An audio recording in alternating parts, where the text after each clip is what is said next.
A very good afternoon. It's the 11th of April 2023. Welcome to the lunchtime news here on TV1 for the News First team, where the people come first. I'm Senita Senanayaka.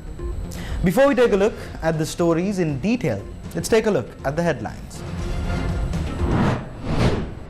National Delimitation Committee report handed over to the Prime Minister. Recommendation sought from Election Commission to pay full salary for state employees contesting the election.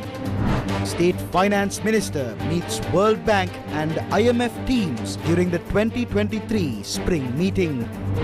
Victims of microfinance schemes appeal for relief. 2022 මාර්තු වෙනකොට නොගවපු බදු තියෙනවා රුපියල් බිලියන 773ක්. ඒකෙන් රුපියල් බිලියන 500 ගාණක් කපා හරින තීන්දුව ගන්නවා. School holidays revised. On to those stories in detail. The final report prepared by the National Delimitation Committee was handed over to Prime Minister Dinesh Gunawardena. The Prime Minister's media division says that the chairman of the committee, Mahinda Deshapriya, handed over the report to the Prime Minister's office on Tuesday morning. The National Delimitation Committee was formed by Prime Minister Dinesh Gunawardena last year via a Gazette notification. The former chairman of the Election Commission, Mahinda Deshapriya, was appointed to head the 4-member committee. The primary objective of this committee was to ensure that the number of local government members are reduced from 8,000 to around 4,000. ඒ අපේ අවසන් වාර්තාව නෙවෙයි මොකද අපේ කමිටුවේ නිල කාලය අප්‍රේල් 30 දක්වා දීර්ඝ කරලා දිනවා. This will not be the last report because the tenure of the committee was extended to the 30th of April 2023. We will now consider the proposals put forward by the political parties, civil groups, religious leaders and others and make the necessary amendments and complete the report by the 30th of April. Today, we handed over the reports to the respective Graminaldari divisions. කොම සකස් කරලා ඉවර කරන්න තමයි බලාපොරොත්තුව. අපි අද බාර දුන්නේ ඒ පළාත් පාලන ආයතනවල කොට්ටාස් වලට අයත් වන ග්‍රාමීණධාරී වසම් මොනවද කියලා තියෙන වාර්තාවක් සකස් කරපු එක. Sri Lanka's Election Commission is expected to meet on Tuesday to decide on the local government election 2023. A senior spokesperson of the Election Commission told News First that a decision on whether the 2023 local government election will take place or not will most likely be reached at this meeting. State Minister of Provincial Councils and Local Government, Janaka Wakkumbura, said that it would be difficult to conduct the local government election on the 25th of April. Speaking to reporters following a meeting between the Election Commission and the Prime Minister, he said that the Election Commission will announce the date of the election before the 25th of April. The Ministry of Public Administration, Home Affairs, Provincial Councils and Local Government has requested for a recommendation from the Election Commission to award the full salary instead of the basic salary for the public sector employees who submitted nominations to contest the local government election. State Minister Janaka Wakkumbura said the request was made during the meeting between the Election Commission and the Prime Minister on Monday. Sri Lanka's State Minister of Finance, Shehan Semasinghe, is in Washington, D.C., United States for the 2023 IMF World Bank spring meetings. Over the week, Sri Lankan officials will meet and engage with all its partners to enhance economic recovery and long-term stability. Shehan Semasinghe said he held a positive discussion with the Managing Director for Operations at the World Bank on Sri Lanka's reform agenda and how it will support economic recovery. Semasinghe appreciated the continued support of the World Bank to strengthen the social safety nets and economic stabilization of Sri Lanka. He also met with the Executive Director of the IMF, Dr. Krishnamurthy Subramanian, to discuss Sri Lanka's ambitious reform agenda and commitment to successfully completing the IMF program. State Minister Shehan Semasinghe also held an interaction with the World Bank team specialized in social safety net interventions, cash transfer programs and developing effective delivery systems. SLPP Member of Parliament Gunathilaka Rajapaksa says that it is expected that the tranche of funds to be received from the International Monetary Fund will be received appropriately. It was by using the first tranche of the loan that the country was brought back to a stable level. The opposition and other parties do not see this for some reason. They think that it is good if we don't receive it. The international community, however, is impressed with the current president's administration on how we work. That's why we know that Sri Lanka will receive the next loan tranches that are due in the future. All details regarding this will be brought before Parliament when we reconvene on the 25th. අනිවාර්යයෙන්ම ලැබෙනවා. මේ 25 නැවත පාර්ලිමේන්තුව පටන් ගන්නවා. ඒ පටන් ගන්නකොට මේ පිළිබඳ සියලු තොරතුරු පාර්ලිමේන්තුවේ හැමුවේ තබන්න. The People's Council movement commented on the government position on IMF conditions. IMF කොන්දේසි දේවවාක්‍ය වගේ සලකලා කටයුතු කරන The government led by the president who treats the IMF conditions as if they were the word of God, and Ranil Rajapaksa who talked about bringing the strongest anti-corruption law in Asia is now trying to save the Rajapakshas by suppressing the voice against corruption. We believe the SLPP's support for his presidential bid is the price for that. Today the government led by Ranil justifies any action by putting forward the IMF. One is the Anti-Terrorism Act, which is being used to suppress dissent from trade unions and protests. The independent organization to protect ETI depositors made a complaint to the police headquarters today. The independent organization to protect ETI depositors made a complaint to the police headquarters this morning. Last week we had a peaceful protest opposite jewelry stores owned by these ETI directors. We were prepared to go for a hunger strike following this. However, police intervened and attempted to illegally arrest us. We made a complaint to the IGP regarding this because we will not stop. We have decided to continue this action. We only asked for the funds that were deposited in a CBSL registered institution. Without these funds, we have suffered a lot.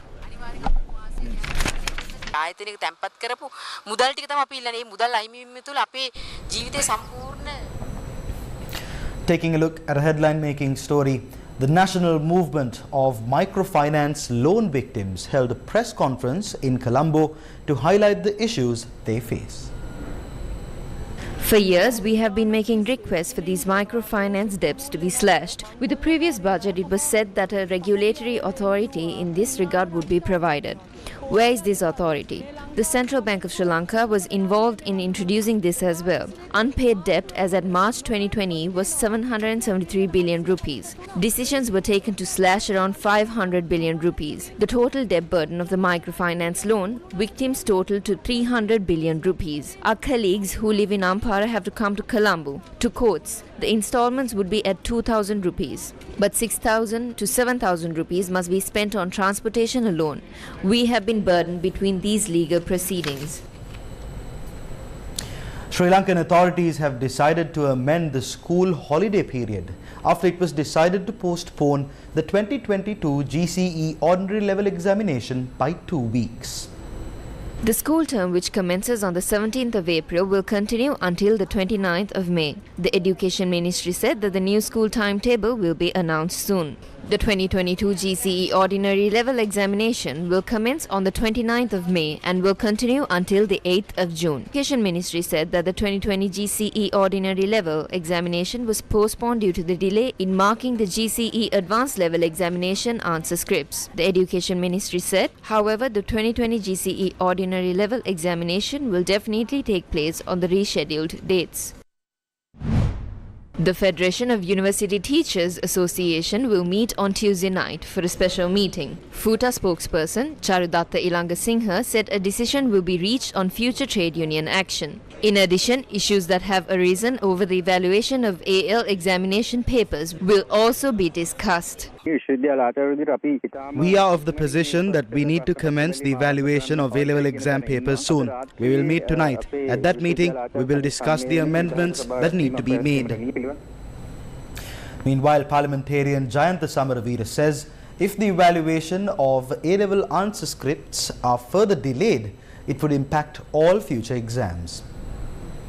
2022 පවත්වන්න තිබුණු අපොස උසස් පෙළ විභාගය It's been 55 days since the 2022 GCE advanced level examination took place. The ordinary level exam was postponed. However, it would not have been the case if the A-level answer scripts were evaluated. If this delay goes forward, all other exams will be postponed.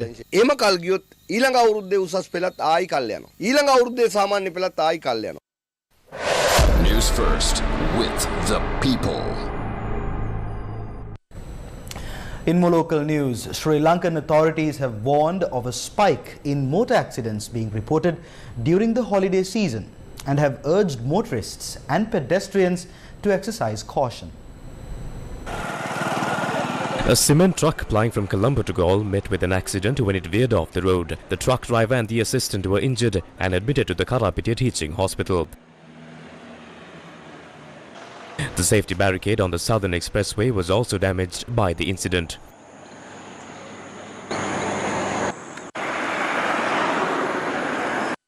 One person was injured following an accident down Kaudana Road in Dehiwala on Monday night. Sri Lanka police said a van plying from Athidiya to Dehiwala collided with a car and a three-wheeler. Sri Lanka police said faulty brakes in the van led to the accident as the driver lost control of the wheel. The three-wheeler driver was injured in the accident and was admitted to the Kalubowila hospital.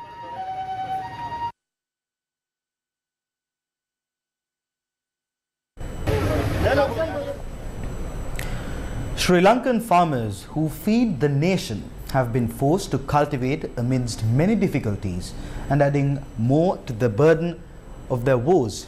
They are now unable to fetch a reasonable price for their crops.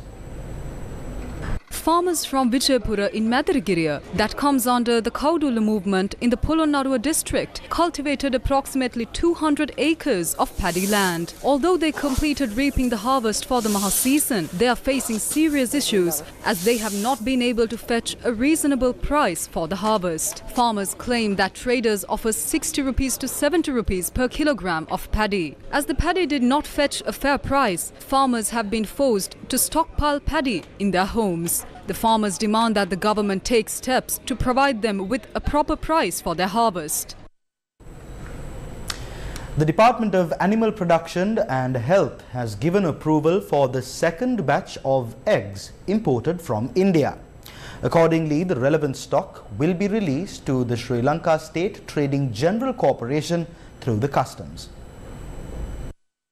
Director General of Animal Production and Health Department, Dr. Hemali Kotalawala, said that the samples of the third batch of eggs are being tested. Sri Lanka State Trading General Corporation said the second stock of 1 million eggs approved for the festive season has been distributed to bakeries and hotels. Its chairman, Asirivali Sundara, said the approved batch of 2 million eggs that were previously imported from India has already been distributed to bakeries and hotels. Leader of the Janasitha Peramuna, Venerable Battaramulle Seelarathana Thero, convening a media briefing in Baddegama, expressed the following views with regard to the delay in the local government election. දැන් ජනාධිපතිවරයා මේ පළාත් පාලන මැතිවරණයේ සම්බන්ධ The President has not made any remarks regarding the local government election. The National Election Commission is not doing so as well. How do we go forward for an election in this case? If you cannot hold the local government election, please hold the provincial council elections. This is my request to the government. පළාත් සභා මැතිවරණයෙන් පස්සේ පළාත් පාලන මැතිවරණයේ තියන්නේ කියලා මම රජයට යෝජනා කරනවා. Up next is Crime Watch.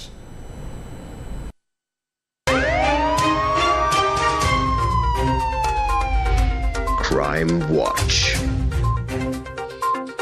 A 55-year-old man was stabbed and killed at the Mirigama market on Monday night. Sri Lanka police said that a dispute between two traders in the market had led to the stabbing.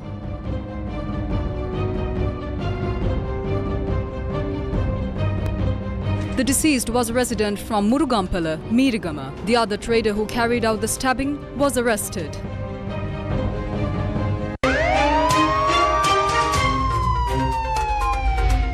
Crime Watch.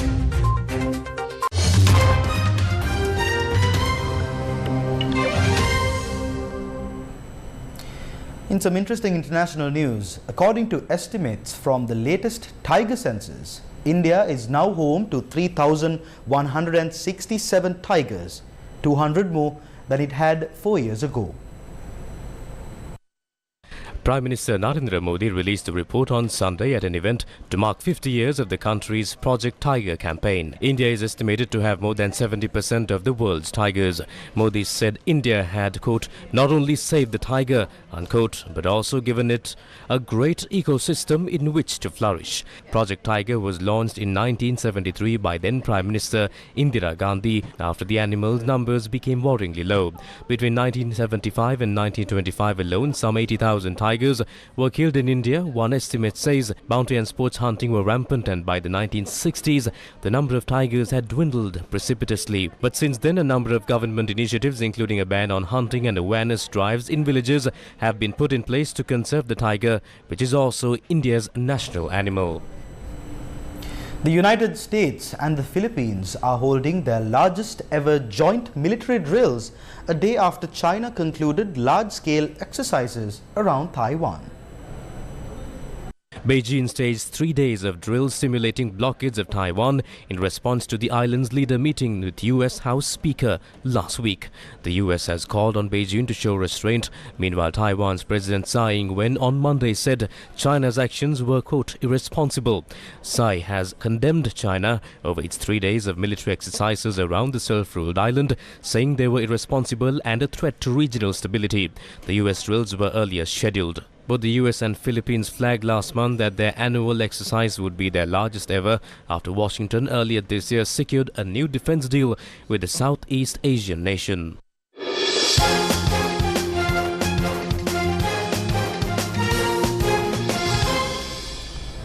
Finally, in your sports news, Lucknow Super Giants clinched a nail-biting thriller against Royal Challengers Bangalore on Monday.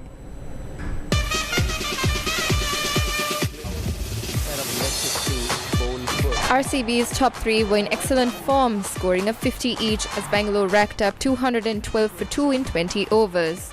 For RCB, Kohli scored 61 off 44, skipper Faf managed unbeaten 79 off 53, and Big Show Maxwell smoked 29 ball 53. Chasing 213, LSG lost their star batsman Carl Mayers on third ball of their inning to Mohammad Siraj. Wayne Parnell then took 2 wickets in an over to leave LSG reeling down of 23. Stoinis then added 76 runs for the 4th wicket with skipper KL Rahul, who departed for 18 as 5th wicket with Stoinis going down as 4th. But Nicholas Pooran not only managed to keep LSG in hunt but also took them home. By the time Pooran departed, LSG needed just 24 off 18. There were nerves, but Gambier's LSG eventually scampered to beat RCB in their backyard.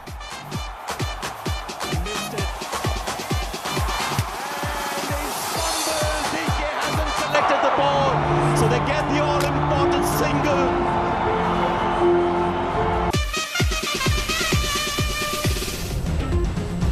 And that brings us to the end of this edition of Lunchtime News here on TV1. For the News First team, I've been Senita Senanayaka. Take care and stay safe.